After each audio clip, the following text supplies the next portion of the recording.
ఒక్కసారి నువ్వు ప్రభువుని అంగీకరించిన తొలి దినాలు జ్ఞాపకం చేసుకో. ఎంత మంచి మనసుతో దేవుని సేవించో, మోకాళ్ళేసి గంటల సమయం ప్రార్థన చేశావు.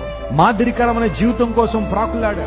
లేఖనాలను పటిష్టమైన రీతిలో చదవాలని, పరిశోధనాత్మకంగా చదవాలని దేవుని వాక్యాన్ని చక్కగా క్షుణ్ణంగా చదివేవాడు. ప్రతి ఆదివారం దేవుని మందిరానికి వస్తూ నీతో పాటు 10 మందిని నడిపిస్తూ దేవుని రాజ్య విస్తరణలో వాడబడ్డావు. కానీ రాను నీలో ఆసక్తి అంతా ఏమైపోయింది? తగ్గిపోయింది. కారణం ఏంటో తెలుసా? నీకు వేరే విషయాల మీద ఏం పెరిగిపోయింది? ఆసక్తి పెరిగిపోతుంది. లోక సంబంధమైన విషయాల మీద ఆసక్తి పెంచుకున్నావు. దేవుని వాక్య విరుద్ధమైన అంశాల మీద ఆసక్తి పెంచుకున్నావు. కాబట్టి నిజమైన దేవుని పట్ల తీవ్రత నీలో కనబడటం లేదు.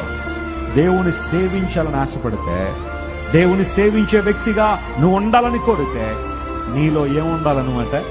తీవ్రత ఉండాలి. నువ్వెప్పుడు ప్రకాశించేవాడుగా, వెలిగేవాడుగా, మంట కలిగిన వ్యక్తిగా నువ్వు ఉండాలా. అది దేవుడు కోరుతున్నాడు.